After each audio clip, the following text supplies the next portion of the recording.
Hello बच्चों। तो आज हम करेंगे डीओई की वर्कशीट नंबर 40।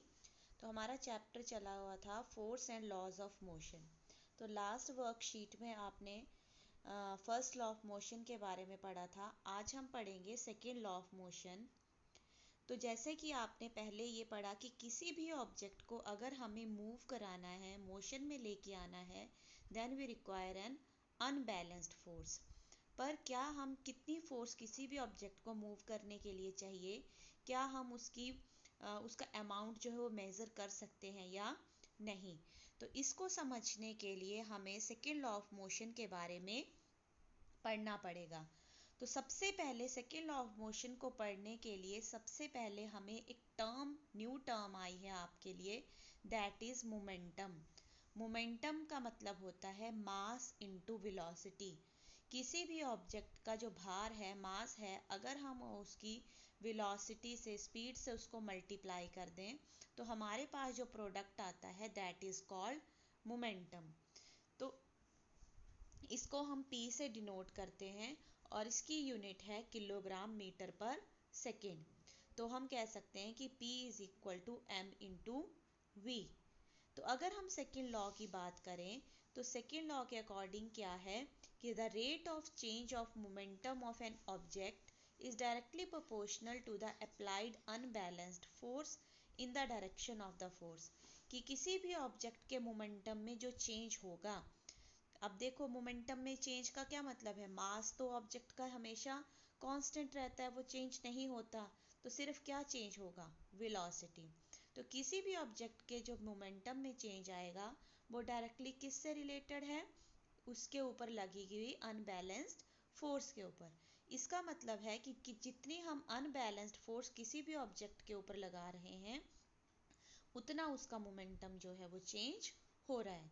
तो अगर हम rate of change of momentum निकाल लें कि टाइम के साथ मोमेंटम कितना चेंज हुआ, तो उसकी जो वैल्यू होगी that will be equivalent to value of force. ठीक है। उसके बाद इसके लिए एक मैथमेटिकल एक्सप्रेशन है।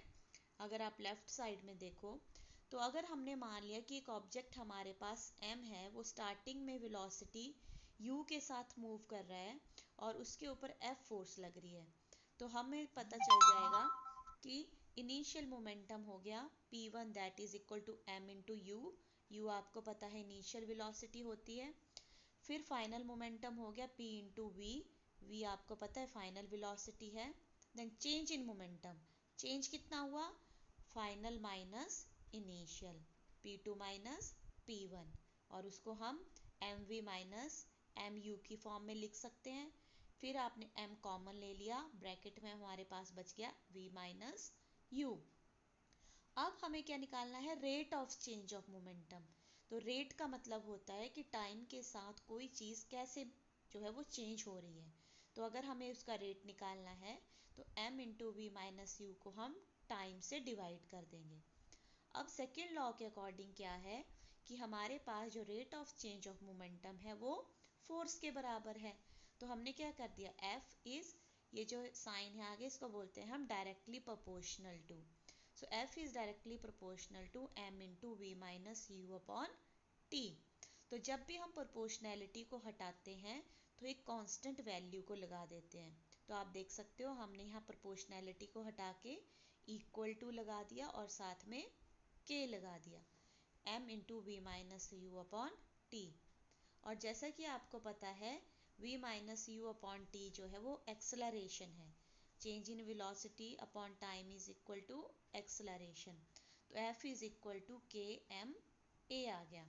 तो अगर हम मान लें कि k की वैल्यू हमारे पास 1 है तो हमारे पास F की वैल्यू आ जाएगी एम ए।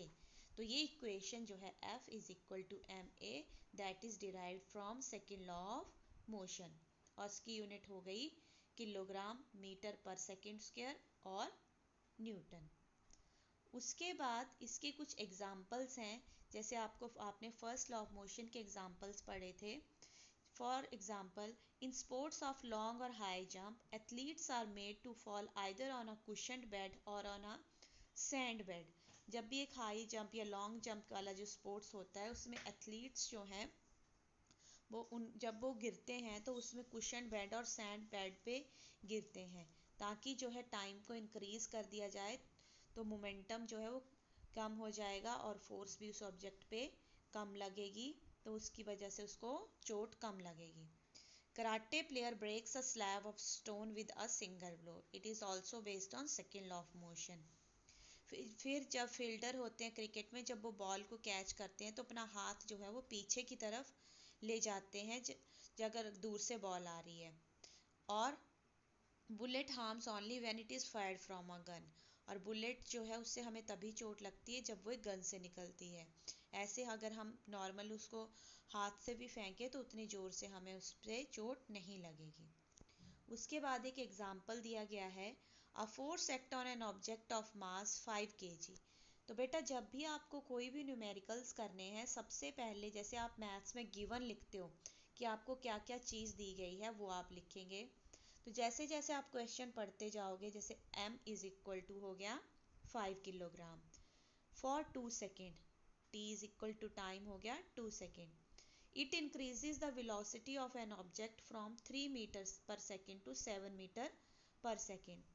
फिर आपके पास u हो गया 3 इनिशियल वेलोसिटी, और फाइनल वेलोसिटी v हो गया 7। तो आपको निकालना है f। तो आप फार्मूला यूज़ करेंगे, f is equal to m into v minus u upon T.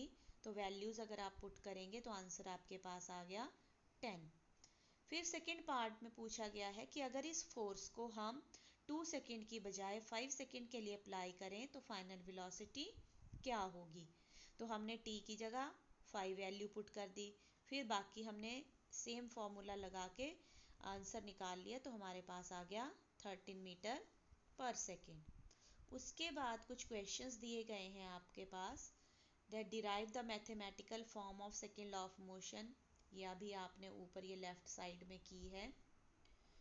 What will be the momentum of a car parked at road side, explain. एक गाड़ी जो है रोड साइड में पार्क है तो उसका मोमेंटम क्या होगा, क्योंकि वो पार्क है तो उसकी वेलोसिटी ज़ीरो होगी, तो ओवरऑल मोमेंटम भी ज़ीरो हो जाएगा। The velocity of an object of mass 100 kg, m आ गया 100, u आ गया 5, v आ गया 8, टाइम आ गया t। Find out the amount of force acting on f की वैल्यू निकालेंगे। तो सेम आप वही formula f is equal to m into v minus u upon t वाला फॉर्मूला से इसका आंसर निकालेंगे, जैसे आपको ऊपर न्यूमेरिकल दिया गया है। A truck of 1000 kg mass is moving with velocity 0.5 metre per second, calculate its momentum. m दिया गया है बेटा आपको और v दिया गया है, आपको सिंपल मोमेंटम का फॉर्मूला लगाना है, p is equal to m into v, और यहाँ आपका आंसर आ जाएगा। उसके बाद है मोमेंटम को डिफाइन करेंगे और उसकी यूनिट क्या है वो अभी आप इस वर्कशीट में टॉप में पढ़ चुके हो। तो आई होप आपको ये वर्कशीट अच्छे से समझ आ गई होगी, और कोई भी डाउट होगा तो आप मेरे से पूछेंगे। Okay, thank you.